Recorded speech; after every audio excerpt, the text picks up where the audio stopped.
Welcome back to the channel. A little update. This is No Luck Trucking. I'm Matt. We were supposed to pick this load up tomorrow, but there's going to be a pretty large snowstorm in the area. So we got a hold of our agent, but they were taking forever to get with the customer to see if we could pick it up today. So we just cut them out and we called the shipper directly, and they told us to come on down as long as we got here before 3:30, which we did. This is a very interesting load. I haven't been in this type of area in quite a while. So we are actually in the caves. So in Missouri and Arkansas, there's a lot of businesses that build inside of caves. I guess it keeps temperatures down and storage costs and things like that. But it is very, very tight in here. It's going to be very interesting to see how we back in. And yeah, thankfully we have a two-person team, and she can spot while I back it in, or I'll spot for her if she wants to. But we're gonna get it done. If it's possible, we're gonna get it done. It is very tight in here. Let me give you a view. Yeah, so this is what we're working with right here. Not very much room to make the swing with the sleeper, so we're gonna see.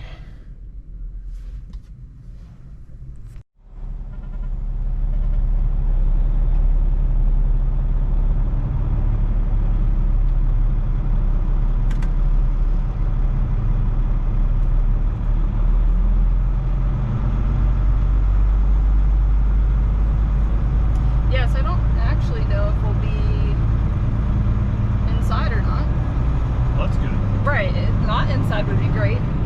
So, okay, and the other part is there's a number on there. After we get docked, we call that number. Okay. But other than that, hopefully this will be easier than we expected. It is exactly like those caves in Springfield. I don't know why I would expect any different. Yeah, I haven't done any caves since Prime days with the reefer, those meat loads that were in the caves across from Prime terminals. Yeah. And craft. I think the one that I did with my trainer was a craft load. Yeah. I don't think it was meat. But it does make you wonder, like somebody was saying, if these were all previously mined for something else, because they do all look so similar. But I don't know. I guess not, since they have to put the dock doors and stuff in. Yeah, I'm not sure. I'm sure there's some science to it. Somebody can tell us about it. It's always an interesting time, but the lack of cell service is not fun. Oh, yeah. I was like, oh, I'll just send him a text. Oh, because I wanted you to email our agent that we arrived here. And right. that we should be picking it up. And then I looked at my phone, I was like, oh yeah, no service. Yeah, I went to email her that we had arrived. Yeah. And, same thing. Oh, okay.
is a pretty cool one. Didn't get to do any backing inside the caves, but we did come to the outside part that has some docks that you back into, which is still pretty cool looking. Got some cool looking pictures. This load does require tanker endorsement, and that's why. Not exactly sure what it was, because it doesn't require hazmat. Every tanker load that we've had so far with Landstar has also been hazmat, so pretty interesting. Always love how these caves look. Makes for good pictures. We are at a Love's. We got a shower, and when we were coming back out, I think Matt was taking some trash out and was just doing a walk around on the truck, and found that a wheel seal on the side that the body shop replaced the hub on was leaking quite a bit more. He had noticed it the other day, but it was just a little bit, but today it was quite a bit. So we ran over here to the Love's, talked to those guys. They were like, yeah, we can get you it right in, replace that, no problem. And then we were driving over there, and they said, was this for the front? You mean like the steers? Like, yeah, like we don't have that in stock.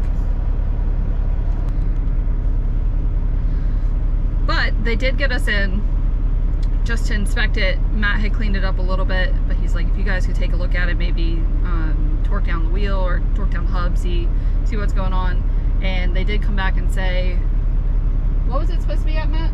10 foot-pounds. It was supposed to be at 10. It was barely hand tight. So we're hoping that was it. Probably it. Brand new hub, brand new seal, nothing should be wrong with it. So got that taken care of. We're going to keep an eye on it, but we were in and out so fast we didn't even get a chance to film. So I'm going to start driving now. We're at a Love's on the way down to Nashville, but this place is pretty crazy. It starts filling up. Last time we came by here, we saw somebody who watches the channel. I don't know if he's going to watch this video, but this place fills up about 3 or 4 o'clock in the afternoon. It's like a mad dash, mad fight for a spot here in a little bit, but it's about 11:15 now. We got here probably about 10:30, so there were plenty of spots, but this place is one of those that fills up really, really fast. So I'm gonna get driving, hopefully get us past Atlanta today. We'll see now with the delay of going in the shop for a little bit, if that happens, but let's see, it should be a fairly easy drive. Have a little over 300 miles left to the delivery. We might go past the delivery by about 30 miles, find a spot, just so don't have to deal with Atlanta traffic tomorrow morning, but keep you updated. Well, it's morning time. It's 4:30. We need to get through Atlanta and down to our delivery, and then from there we need to go get our pickup for our next load.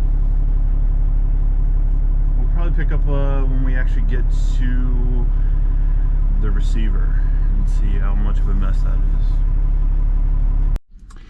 We made it to our delivery, and we were kind of fearing that the guard shack was going to tell us to leave, since we did make it 2 hours before our appointment. But luckily, down there at the guard shack, gate was open, and there was a sign that said nobody in the guard shack, go to the office.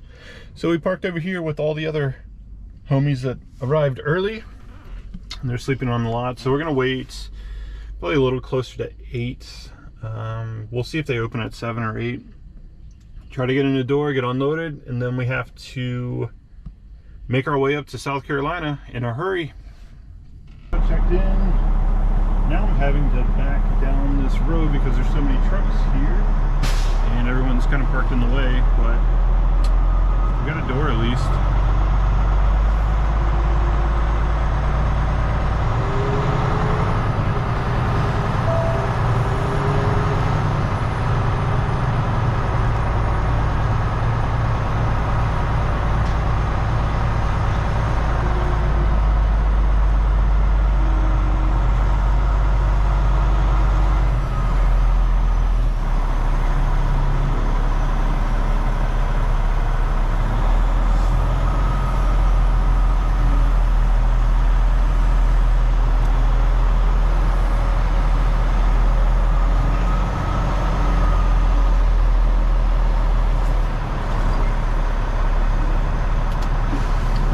front door too. I went for the wrong one.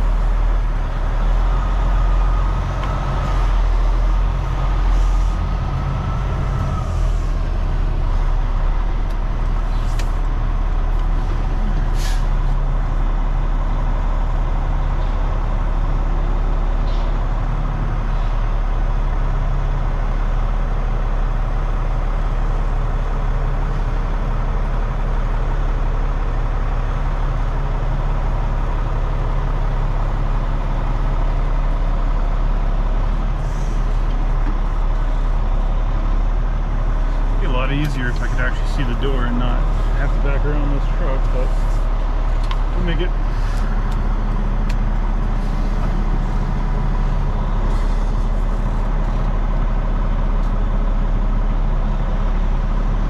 Alright, can at least see the line.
Doors open.